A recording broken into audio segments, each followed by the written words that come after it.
Today you will see a 5th grade Writer's Workshop mini lesson. At this point in the school year, our students are very excited to be writing an autobiography. And at this point, I really expect for my 5th graders to be able to apply all the writing skills that we've learned during the duration of the school year.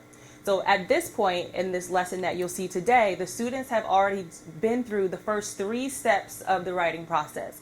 So we've taken a few days to pre-write or plan our writing, to draft our writing, and now you're going to see us begin to revise and edit. So the objective of today's 10-minute mini lesson is for the students to be able to create imagery for their audience and to apply and use descriptive language. So in the video, you're going to notice that students in my classroom do not have assigned seating. We have a flexible seating arrangement, with the exception of those few students who may need an assigned seat for their learning modality. So you'll notice students sitting down low on carpets or pillows, sitting at a kidney bean table just to encourage dialogue. And I always tell the students to sit wherever they feel most comfortable. That will allow them to be engaged in whatever it is that I'm teaching today. So again, you're going to see a 10-minute mini lesson where the objectives are to create imagery for their audience and to be able to apply and use descriptive language. After the lesson, the students will have a time period to be able to apply the skills that I've taught them in the lesson that you're going to witness today. Then the ultimate goal is for them to create a final published piece to share with everyone. All right, boys and girls, we're going to get right on into our Writer's Workshop lesson. Today, I want you to be able to revise and edit your autobiographies, and I'm really excited about you being able to create imagery and use descriptive language to be able to reach your audience. So here is my autobiography. We've heard it before, right? Yeah. So you're going to help me today revise and edit my autobiography because I want the people reading my work to be able to feel like they're there. I want them to be able to see my parents as I talk about them in the beginning of my autobiography. But are there going to be pictures in our autobiographies? No, there's going to be no pictures of moms, right? No pictures of dads, right? So you're going to help me create imagery using our Tier 3 words and everything we've learned this school year to be able to draw in our readers. These are my parents. Who do you think I look like? You think everybody says that? So because there's going to be no pictures in our autobiography, you're going to help me to create imagery. I keep saying the word imagery. Is there anyone in here who knows what imagery is? Kempton? It's where when you don't have a picture, you make a mental image. Right. We talked about that in our 7 keys of comprehension, to be able to create a mini movie in your mind. Remember, click, take a pic? So you're going to help me to create imagery for my audience as they read, because these pictures will not be in there. So this is my dad. His name is Robert. He went to school right here in Pemberton. That's my mom. You guys, we've talked to her on FaceTime. Her name's Vanessa. They were both 17 in these pictures. So what imagery is exactly what Kempton told us. So put your eyes on the board. Let's read it together. Okay, if I read to you, where should your eyes be? So when we use our words to cause our readers to be able to see, smell, taste, and feel like they can touch or hear what our writing is about, that is imagery. Those 2 pictures you saw of my family will not be in there. So I want you to help me to create that imagery in the opening of my writing. Okay? So how do we create imagery? You guys already know this. Jason, what's your thought? How do we create imagery? Like how you could make it is like you could use a lot of personification Mm-hmm. and like hyperboles and idioms. Absolutely. That's called using figurative language. Everyone say figurative language.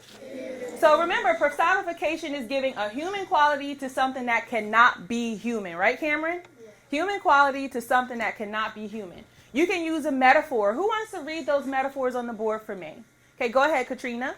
Life is an adventure, dare it. Life is a love, enjoy it. Life is a tragedy, face it. Life is a struggle, fight it. Life is a promise.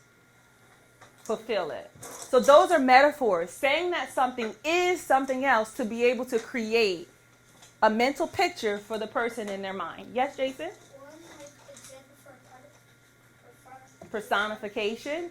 is the trees dancing in the breeze. Okay, the trees dance in the breeze. Why is that personification? Turn and tell your neighbor.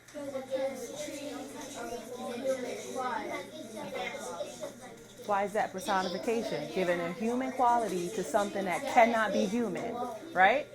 So Cameron, that's personification, right, everybody? Because you're giving a human quality to something that cannot be human. Isn't that right, Cynthia? So you could do imagery by using similes and hyperboles. On the board down here are examples of hyperboles. We know bunches of them. So today I want you to revise and edit your work to put hyperboles in them. I had a ton of homework. I nearly died laughing. I'm so hungry I could eat a horse. Could you really eat a horse? No. The whole thing. No. That's an exaggeration. Using similes, we know they use what two words? Like They use like and as. All right? So here's another way we can create imagery. I'm going to show you how I did it. You see that cool guy Gage in the picture right there? The one doing this with the hand up in the air? That's my dad. His name again is Robert. The ladies used to call him Bob. So here's how I use imagery to describe my father in my autobiography. It says, my father was as cool as a fan on a hot summer day. He walked down the halls of PTHS and the lovely girls would wave like Miss America and giggle, "Hi, Rob." That's how the ladies say it, right? How do they say? How do they say it, Jason? Hi, Rob. Then it says, my mother and father met when they were just teenagers. She thought he was the coolest brother on the planet. Okay? Do you see how I used, Cameron, do you see how I used my similes? Do you see how I use my metaphors? Do you see how I use my tier 3 words? Those words that are elevated to the top for 6th graders, because you're going to 6th grade. When you do that today, when you revise and edit, I want you to do the same thing. Now, let me give you another example. Here's what I came up with. That picture, you see the arrow? Yeah. That is my mom.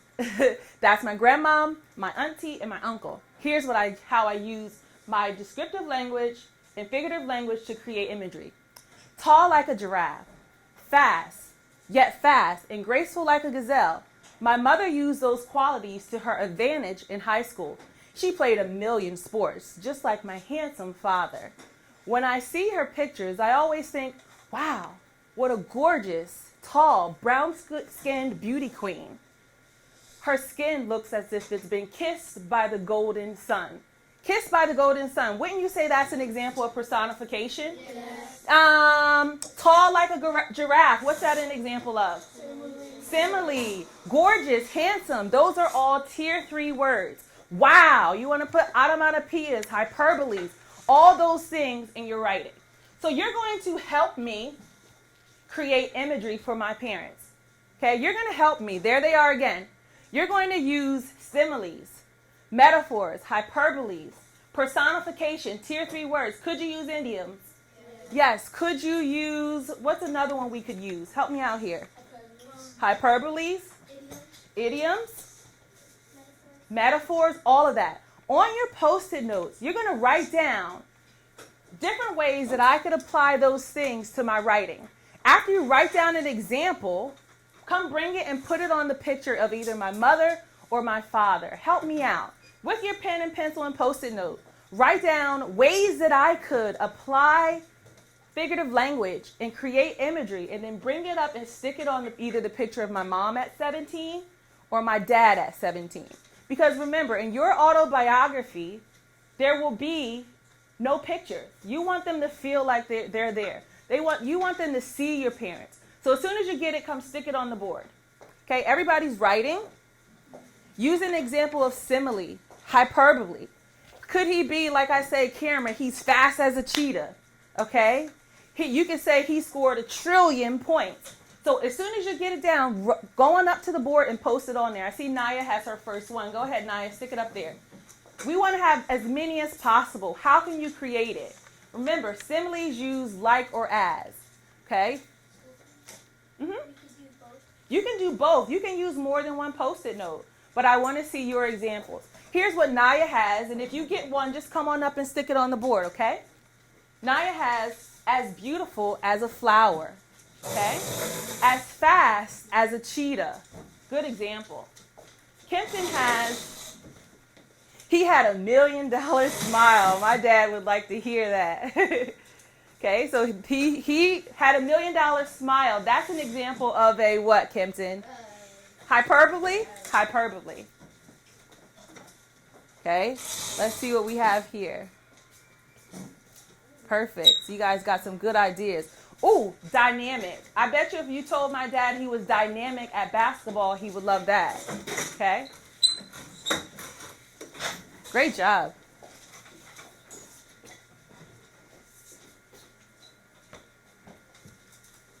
She flies like an eagle. My mom did run track. So I could use that sentence to be able to communicate to my readers how fast my mom was on the track. Looks like $1 million with that suit on, right? These are all ways that you can draw your reader in, right? Riley's got another one. Any last minute ones?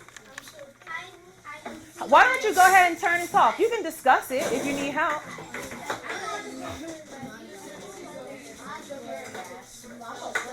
You think he looks rich? So how could you portray that? $1 million what? What could you say? Jot it down. Jot it down. What could you say, Aaliyah? Can you please sit up? What could you say? When I think about 2 to 3 major trends or issues in education, I think back to being in college. And one of my college professors told me that I could definitely expect for the field of education to be in a continual mode of change forever. And I know this to be true. Even if we dig deep and we think back into the historical realms of education, we will find that that fact is even true today. Now, with that being said, the face of education is changing right now, even as we speak. And it's changing, and the issue is that the changes are drastic, and they're being made due to the new leadership governing our nation at this time. And because this change in leadership and the massive changes that we are seeing, education is being talked about more on a wider scale nationally via mass media. The changes are major, and they're going to trickle down from the top and eventually affect every school in our nation and eventually the students that are in our seats. The initiation of the idea that there needs to be this boom or increase in vouchers for everyone, I think that definitely poses an issue that needs to be discussed authentically and most importantly with integrity. I think that public school teachers want to be seen, not seen as in the sense of being in front of the camera or in the White House or doing the governor's job, but being seen in the sense that we want to be heard. We want there to be dialogue, and maybe for those people who write the mandates or make the final changes to the budgets to come hear us and maybe take those words and ideas into consideration. We want a governmental structure and leadership that supports education in our ever-changing society. Teachers and school administrators are professionals. We're in the trenches, operating the schools sometimes with underfunded budgets. And when the mandates are pushed down from the top, we're teaching the curriculum, planning and implementing it in a way that will impact the minds and the hearts of the students in our seats.